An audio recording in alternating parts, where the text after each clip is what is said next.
It wasn't until things began to feel a little off that I even realized what was happening.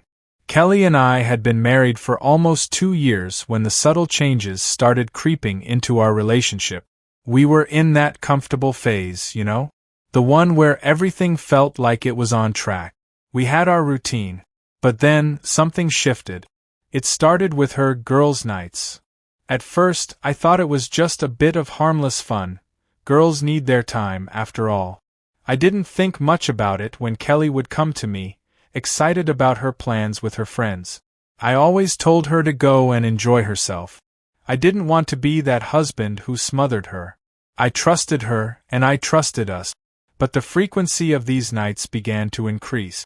Where it had once been once or twice a month, it became every weekend. I kept telling myself it was fine.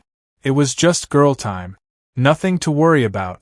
But the changes I began to see in her when she came home from these nights were hard to ignore. She would return late, sometimes a little too late. Her energy would be different, distant, almost like she wasn't truly present with me. I would ask about her night, and she'd give me these vague responses. Oh, just the usual, hanging out with the girls. I began to feel a knot in my stomach each time she came home. Something didn't sit right with me. I couldn't place it. She never gave me a reason to doubt her before, but now, it felt like there was a wall between us. I began noticing the smallest things. Her perfume seemed stronger than usual, and sometimes her hair was out of place in a way that wasn't typical for the night she had supposedly spent at a bar with friends. I convinced myself I was overthinking it, but deep down, a nagging feeling grew. The final straw came on a Thursday evening. She had left for a girls' night, right after dinner. I was just finishing up some work when I realized it was getting later, much later than usual.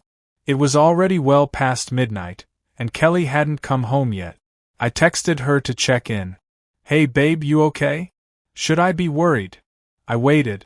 The seconds ticked by, and then my phone buzzed with a message from her. Sorry, staying out later than I thought. Love you, don't wait up. It was an odd response. Normally, she'd have sent me a cute emoji or something more personal.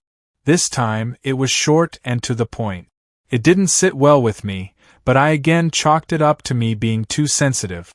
But as the night dragged on, the doubt crept in like a shadow.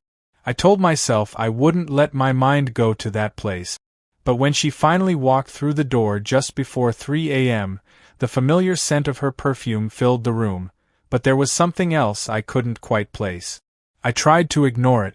After all, she had gone out to have fun with her friends, right? But as she slipped into bed beside me, she was unusually quiet, her back to me, her body stiff. Hey, how was the night? I asked, trying to sound casual, despite the storm brewing inside me. Fine, she muttered. Same as usual. I turned to face her, studying her face in the dim light. I was looking for something, anything, that would tell me she was still the woman I had married. But there was nothing. Her expression was unreadable. Are you okay?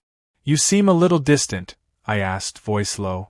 I'm just tired, she replied quickly, then shifted her body farther away from me, putting more space between us than usual. I let it go, for the moment. I tried to convince myself I was imagining things, that I was just being paranoid. But that night marked a turning point.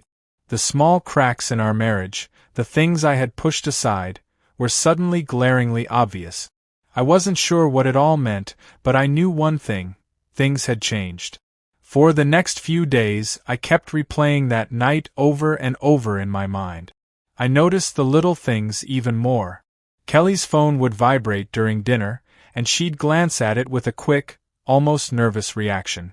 She'd leave the room to take calls, or even text with a kind of urgency I hadn't seen before.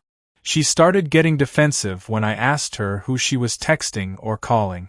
The more I tried to ignore the gut feeling, the more it gnawed at me. Then came the weekend. It was another girls' night, but this time, something inside me told me I couldn't let it go. I didn't know why I felt this way, but the doubts were eating at me, and the more I tried to bury them, the more they resurfaced. That night, after Kelly left for what she promised would be another fun-filled evening with her friends, I made a decision. I wasn't going to sit back anymore. I wasn't going to play the fool. I grabbed my coat and quietly slipped out the door. I wasn't sure what I was going to find or what I was hoping to discover, but I had to know. I followed her car from a distance, trying to keep my cool.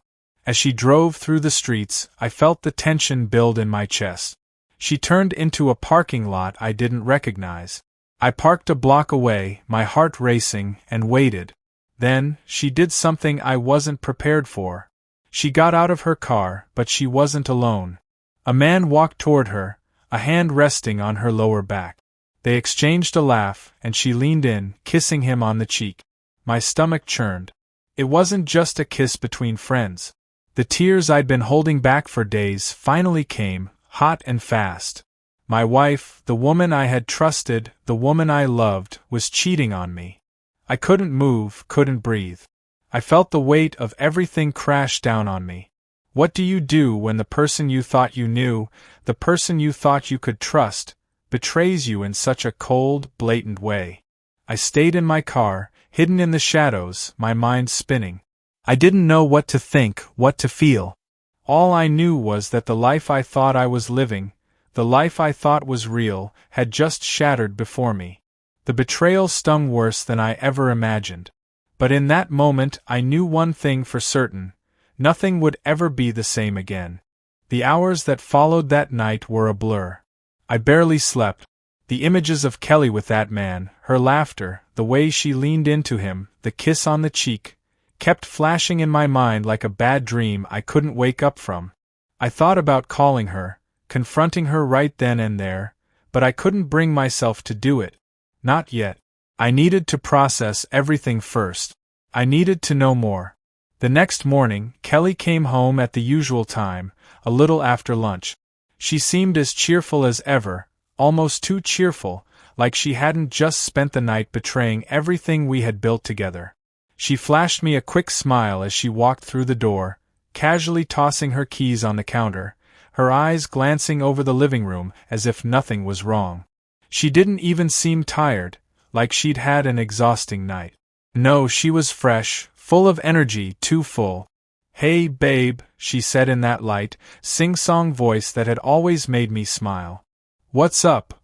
I stared at her for a long moment, trying to steady my racing heart. How could she act like everything was fine? How could she pretend nothing had changed? But I couldn't bring myself to ask her yet. Instead, I watched her move around the house, seemingly unaware of the storm brewing inside me. I had to gather my thoughts, I had to plan my next move. I knew that once I confronted her, there was no going back. But the more I thought about it, the more it gnawed at me. The more I realized this wasn't just about her cheating. It was about everything: the lies, the secrecy, the way she had made me feel like I was crazy for even questioning her actions. And now, I couldn't even trust the woman I had once considered my best friend. As the day passed, I tried to keep my mind busy, but all I could think about was the night I followed her. I couldn't let it go. I was obsessed. That man, who was he? What was his role in this twisted puzzle? I needed answers, and I wasn't going to stop until I had them. I decided to track her again that evening. She was getting ready for another one of her girls' nights, though it wasn't even the weekend. Something about that felt off. I couldn't shake the feeling that she was seeing him again, the guy I had seen her with the night before. The thought made my chest tighten. It felt like I was suffocating under the weight of my suspicions, my hurt, and the crushing reality that my wife was no longer the person I thought I knew. This time, I didn't hesitate. I followed her without thinking twice. I didn't want to wait around any longer, pretending like I was still in the dark. I wanted to know. I had to know. I drove a few miles behind her, making sure to keep a safe distance. I saw her pull into a parking lot that looked familiar. It wasn't the same place as before, but it didn't matter. My heart skipped a beat as I parked a few spaces away from hers and got out of the car. I couldn't help myself. I had to see for myself what she was up to. I wasn't going to wait around, playing the fool. The cold night air hit me as I stepped out of my car. I couldn't let myself think about how insane this was. I just had to do it. I needed answers, and I was going to get them. I kept my distance as I followed her toward the building. There was a small cafe on the corner, the kind that was always quiet, with few customers at night. Kelly walked into it with the same man from the previous evening. My pulse quickened. They sat down together, side by side, too close. They laughed together, their body language speaking volumes. She wasn't just with a friend, she was with someone she was attracted to. I stood there, frozen, watching as they talked. Kelly reached across the table, touching his hand, smiling at him in a way I hadn't seen in ages. That was when it hit me. This wasn't a casual fling, this was an affair. It wasn't just a one-time mistake. She was involved with him. Emotionally, physically, everything I had feared had come true. The betrayal felt like a knife to my chest. How could she do this to me? How could she look me in the eyes every day, pretending everything was fine, when she was living this double life? I could feel my hands shaking as I stood there, hidden in the shadows, unable to look away. I was desperate for clarity, but what I was seeing was worse than anything I could have imagined. They weren't just talking, they were connected in a way I hadn't been with her in months. It was raw, and it was intimate, and I couldn't stop watching. I felt like an intruder, but at the same time I needed this. I needed to know everything, even if it hurt. After what felt like an eternity, Kelly and the man stood up.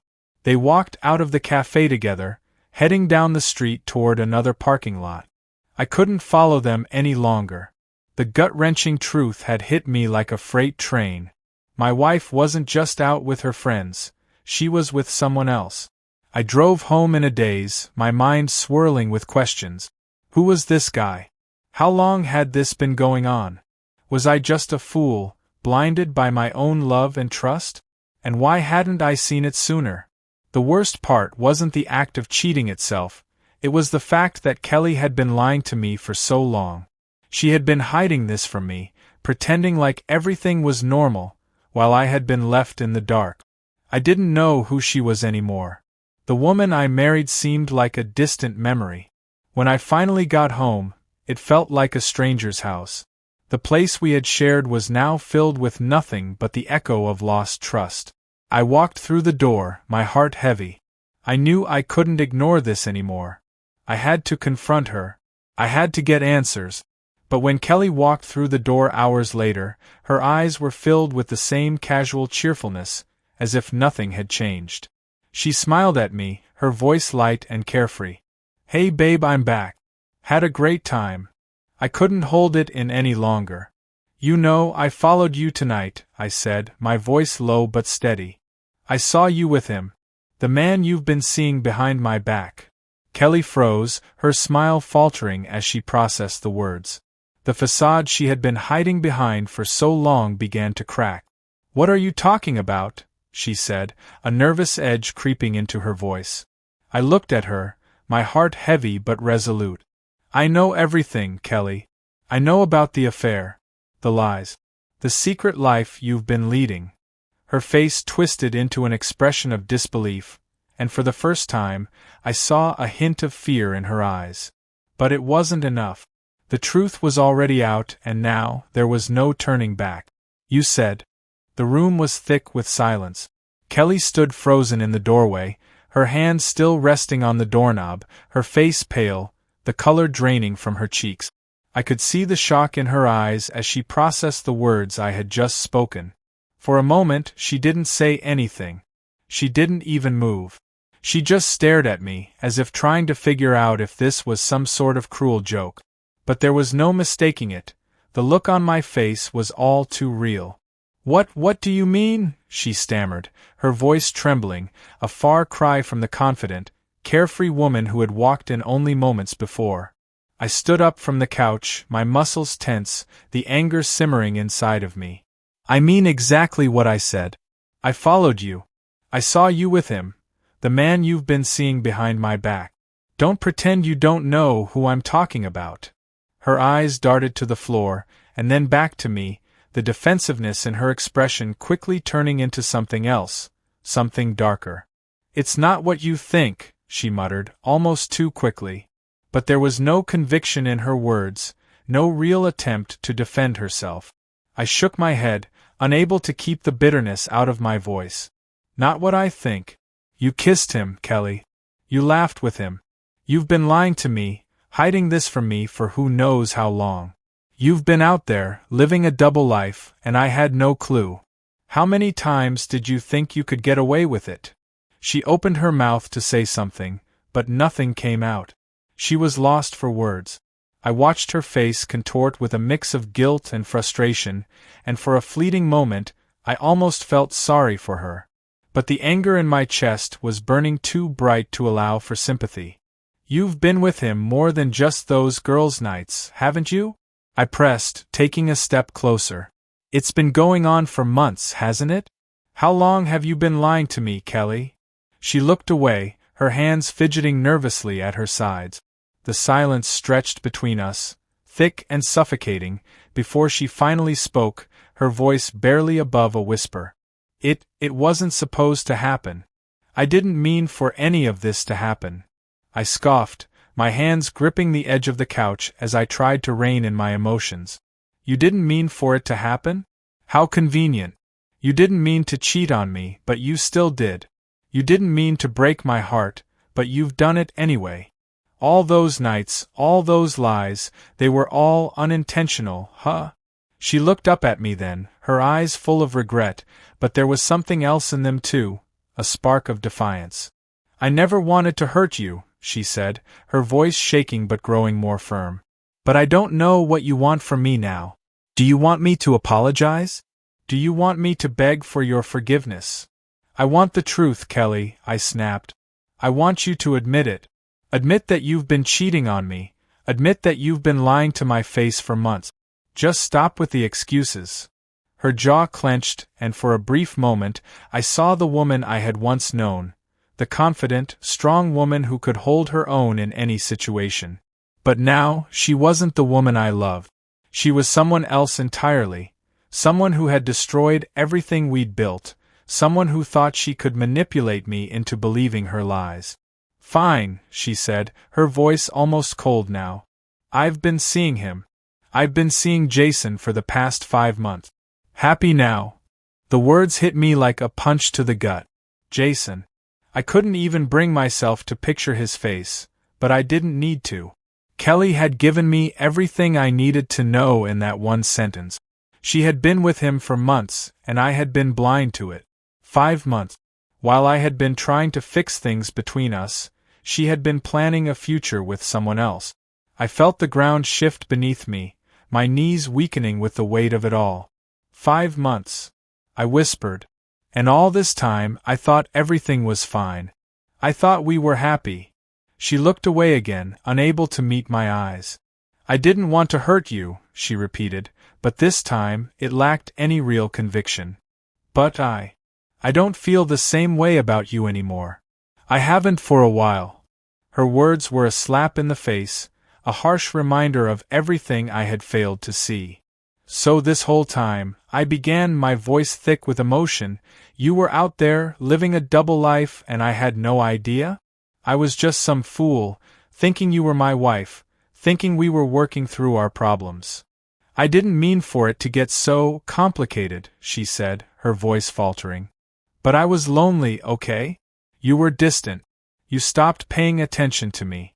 I tried to talk to you about it, but you didn't listen. You were always busy with work, with everything else, and I felt invisible. I needed someone to pay attention to me." Her words cut deep, but I couldn't let her manipulate me with them. "So that's it? You cheated because you were lonely?" I shook my head, my anger flaring up again. "You didn't talk to me, Kelly. You didn't come to me and say, 'Hey, I'm feeling neglected.' Instead, you went behind my back. You betrayed me. And now you're trying to make it sound like it's my fault." She opened her mouth to say something, but I cut her off. "You don't get to do that. You don't get to make this my fault. You made your choice, Kelly. And now you have to live with it. For a moment I saw her hesitate, her face crumbling under the weight of what she had done. But then, as if she had hardened herself to the truth, she straightened up. "I'm sorry," she said, her voice flat, as if the words didn't even matter anymore. "But I'm not sorry enough to go back to what we had. I've already moved on." I stood there, frozen. Her words stung worse than anything else she had said. She had already moved on. She had already closed the door on our marriage. And there was nothing left for me to hold on to. No more hope, no more love. "Then what do we do now?" I asked, my voice barely above a whisper. The reality of it all was sinking in, but I wasn't sure what the next step was. Her response came quickly, almost too quickly. "We're done, aren't we? There's no fixing this." The finality in her voice hit me harder than I expected. This was the moment where everything changed. This was the moment I realized there was no going back. "I guess we are," I said, my voice calm, but inside I was falling apart. "You said." The weight of Kelly's words hung in the air, suffocating the space between us. The finality was undeniable, and it felt like the ground had shifted beneath my feet. I wanted to lash out, to shout, to make her feel what I was feeling.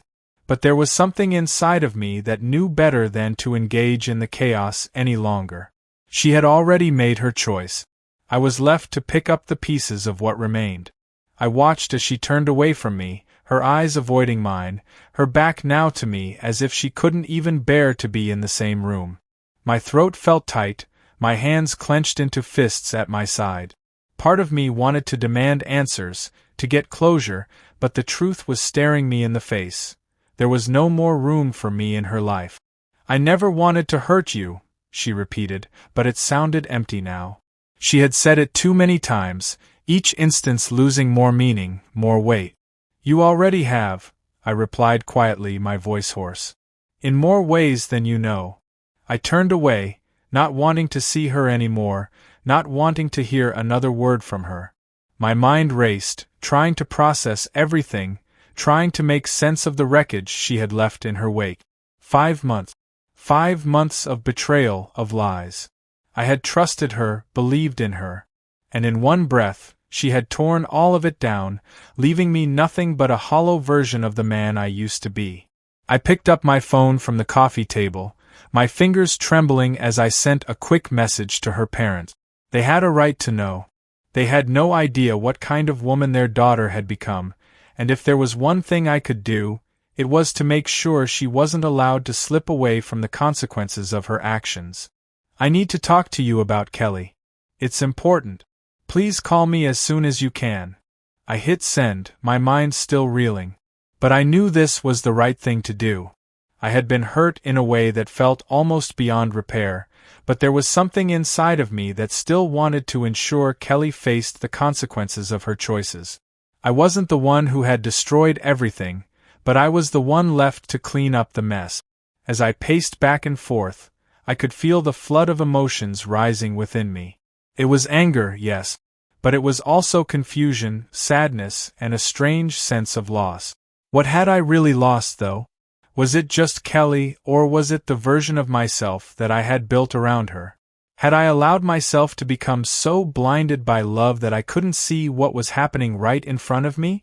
The doorbell rang, pulling me from my thoughts. I glanced toward the door, unsure of who it could be. But when I opened it, I was met with a face I hadn't expected. Kelly's parents. "Is everything okay?" her mother asked, her voice full of concern. "You sounded serious in your message." I stepped back to let them in, my stomach sinking. The awkwardness of the situation settled over me like a heavy fog. How was I supposed to explain everything? How would I tell them that their daughter, whom they thought was the perfect wife, the loving partner, had been lying to them, living a secret life? I don't know how to say this, but Kelly has been cheating on me. 4 months. I just found out, I said, my words coming out in a rush. It wasn't as if I had been prepared for this conversation, but I wasn't going to sugarcoat the truth either. They needed to know. Her mother's face paled as she processed the information, her hand flying to her mouth. Her father, however, stood frozen in place, his expression darkening. "I don't believe this," he muttered, his voice low, almost in disbelief. "Kelly, our Kelly?" "I'm afraid so," I said, my voice steady despite the raw emotion that still surged inside of me. "I wish I were lying, but I'm not. I've seen the proof myself." Her father's eyes narrowed, anger flashing in them. "I raised her better than this. I don't understand. Why didn't she come to us? Why didn't she talk to us about whatever was going on? I don't think she wanted anyone to know. She didn't want to deal with the consequences, and she thought she could get away with it," I replied, my tone bitter. "But I couldn't just sit here and pretend like everything was okay anymore. She needs to face the truth." They exchanged a look, and her mother finally spoke, her voice trembling. "This isn't easy for us to hear, but thank you for telling us. Kelly will have to explain herself. We will talk to her." "I didn't do this to hurt her family," I said, my gaze softening for a moment. "But I can't be the only one left holding the bag here. She needs to face what she's done." Kelly's father nodded, but I could see the confusion and sadness in his eyes. I couldn't imagine how hard this must be for them. They were good people, loving, supportive, and to find out that their daughter had done something so cruel, so selfish, was probably harder for them than it was for me. "I'll be in touch," her father said after a long silence. "Thank you again for letting us know." As they left, I felt a strange sense of relief, but also an overwhelming emptiness. The truth had come out, and now Kelly had to deal with the consequences. But it wasn't just about her anymore. It was about me. It was about rebuilding my life, finding myself again after everything that had happened. And maybe, just maybe, it was about finding a way to heal. The weeks that followed were a blur. Kelly and I barely spoke. The confrontation had burned everything to the ground, and I wasn't willing to rebuild something that had been built on lies. She apologized again, but I didn't want her apologies anymore. They meant nothing. She was a stranger to me now, and the woman I had loved was gone, replaced by someone who had betrayed me in the worst possible way. I focused on my work, on myself. I threw myself into the things that made me feel alive again, and slowly but surely the pain began to fade. It wasn't easy, but with time I began to heal. Kelly's parents reached out to me a few times, expressing their regret and asking if I needed anything. I appreciated their concern, but there was nothing they could do. The damage was done. I would move on. I had to. And though I would never forget the betrayal, I realized that this chapter of my life had come to an end. There would be no more lies, no more deceit. The woman I had trusted had shattered everything, but in the end it was I who would walk away stronger. And that, perhaps, was the only true victory I could claim. As the days passed, I found solace in knowing that sometimes, letting go was the hardest, yet most necessary thing to do. 1/2